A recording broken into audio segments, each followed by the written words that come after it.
Então o povo estava lá naquela situação. E quando foi que a realidade começou a mudar? Começou a mudar quando o líder Moisés, ou o treinador Moisés, poderíamos até chamar, se fosse atualizar, o coach Moisés, ativou na consciência do povo que o povo tinha direito a uma promessa, que o povo que eles não eram obrigados a continuar trabalhando só por pão e água, enquanto o faraó estava colhendo o fruto do seu trabalho, igual a maioria dos dias de hoje.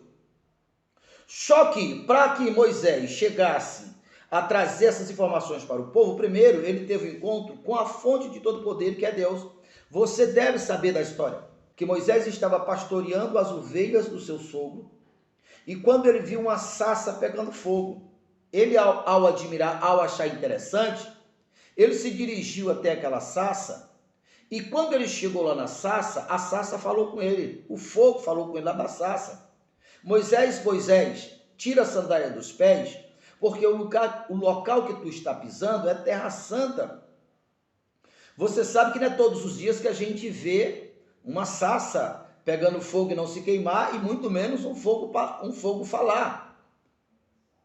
Então, na medida que Moisés se aproximou da sarça pegando fogo, foi ali que Deus deu para ele a missão: vai até o meu povo e ativa no meu povo a esperança, porque é isso que eu estou esperando, que eles ativem a fé, que eles quebrem o elo com o faraó. Eu não posso entrar a favor, eu não posso entrar contra faraó se eles estão do mesmo lado que faraó.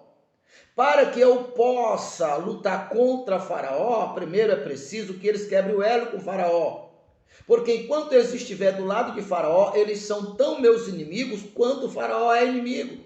É igual você, enquanto você achar como normal essa vida de estar por baixo, essa vida medíocre, essa vida de dor e sofrimento, essa vida sem esperança, Deus não pode guerrear tuas guerras. Deus não pode entrar a teu favor. Então Deus, a partir através da sarça e do fogo ardente, falou com Moisés. E quando Moisés se aproximou e perguntou, disse: Senhor, e eu ao chegar lá em Faraó, como também ao chegar lá diante do meu povo, que também é o teu povo? E eu falar essas coisas. E eles perguntarem: quem foi que te mandou? Quem te enviou? O que é que eu digo, Deus? Olha a resposta de Deus aqui na Bíblia. Êxodo capítulo 3, a partir do verso 6. Olha o que está escrito. Olha o que está escrito. Disse mais: eu sou o Deus do teu pai, o Deus de Abraão, o Deus de Isaque, o Deus de Jacó. E Moisés escondeu o rosto porque temeu olhar para ele.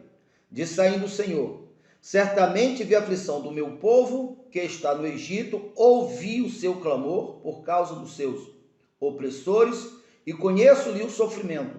Por isso desci a fim de livrá-lo da mão dos egípcios e fazer subir a uma terra que é ampla, terra que mana leite e mel, lugar dos cananeus, lugar dos heteus, dos amorreus, dos fariseus, dos heteus, dos jubizeus, pois o clamor dos filhos de Israel chegou até mim. Andando um pouco aqui para frente do verso 14, para a gente ir adiantando. A partir do verso 13, e disse Moisés a Deus: e eis que quando eu vier aos filhos de Israel, ele disser: o Deus dos vossos pais me enviou a vós outro, e eles me perguntarem: qual é o seu nome? O que lhe direi? Disse-lhe Deus a Moisés: eu sou o que sou. E disse-me mais: assim dirá aos filhos de Israel: eu sou, me enviou a vós outro. Aqui é um segredo que eu coloquei como o primeiro passo, como a primeira coisa que você deve entender. Você deve parar para entender isso aqui. De um lado estava um fogo e uma sarça. Ninguém destrói um fogo. Um fogo é espírito.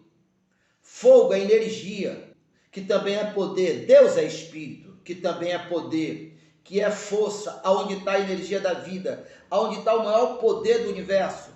Porém, aquele fogo não tinha um corpo. Porém, aquele fogo, aquela coluna de fogo, que era Deus, onde estava o poder, não podia entrar diretamente lá no palácio de Faraó, ou diretamente falar com o povo, porque segundo os próprios princípios e fundamentos de Deus, isso seria ilegal. Isso seria uma quebra das leis, porque nem a anjo tem essa incumbência de levar as boas notícias, de levar o evangelho. Então, preciso que você entenda. Do outro lado estava Moisés, que estava exatamente ali fugido com medo de Faraó, porque ele, Moisés, tinha tentado da maneira dele, apenas com a força dele, tentar libertar o povo, que por causa disso o Faraó, a saber, perseguiu ele, e ele, para não morrer, estava escondido, muito distante, na casa de um sacerdote chamado Jetro, que depois se tornou seu sogro, e agora ele estava ali cuidando das ovelhas do seu sogro.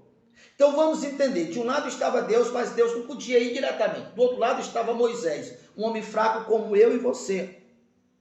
E quando Moisés perguntou, o que eu digo quando eles me perguntarem quem enviou? Preste atenção nisso aqui. Eu sou, me enviou a vós. Você precisa ter essa revelação. Você precisa entender o que de fato estava acontecendo aqui. O que de fato Deus estava dizendo. Vamos entender. Ali estava Deus. Ninguém vence Deus. A fonte do poder, a fonte da vida, a fonte de toda a criação, a célula-mãe, estava bem ali. Deus. Repito, ele não podia ele mesmo ir lá, porque era uma quebra dos seus princípios. Do outro lado estava Moisés. Então Moisés, tu vai dizer assim, eu sou. Ou seja, perceba que ali estava havendo uma fusão. Deus não disse assim, você vai lá e quando chegar lá, que perguntaram para você quem enviou a você, você diz, aquele que ficou, ou aquele que está lá, ou aquele que está acolá. Não, eu sou, verbo presente. Perceba que há uma junção do Espírito, daquele fogo, daquela energia que é Deus, com o homem, e agora o homem tornou tão poderoso, tão imortal, tão indestrutível, quanto aquele fogo. Percebe isso? Moisés, quando você chega lá, você diga assim, eu sou, no verbo presente. Ali estava Deus e Moisés. Ali estava a unificação Deus e Moisés. Quando você entender que o projeto de Cristo foi levar todos os filhos à glória, ele se fez servo para tornar todos os que crêem nele como ele. Vós sois Deus, vós sois todos filhos do Altíssimo. Quantas vezes o Senhor Jesus usou essa frase, uma vez que perguntado, ei, me diz na verdade, quem é tu? Eu sou. Ele estava usando essa mesma palavra, porque essa palavra é a palavra que define a conjunção da personalidade com o Todo-Poderoso. Eu sou, disse Jesus várias e várias vezes. Eu e o Pai somos um. Pai, assim como eu e tu somos um, que ele seja um em vós. Vós sois Deus. Você sabe que foi por causa disto que tentaram matar Jesus, porque julgavam que eles estavam blasfemando contra Deus. Jesus, ao dizer isso, ele estava revelando o plano sublime de Deus, que é o homem se fazer Deus, porque ele, Deus, se fez homem para o homem se fazer Deus. Ele, Jesus, se fez pobre para o homem se tornar rico. Ele se tornou cego para que nós nos tornássemos livres, porque tudo eu posso, tudo você pode nele que nos fortalece. Agindo Deus, quem impedirá? E quando você está unificado com eu sou, você é o próprio Deus agindo, ninguém te resistirá. Não abro mão dos meus direitos, é a herança de meu pai. O meu nome consta no texto.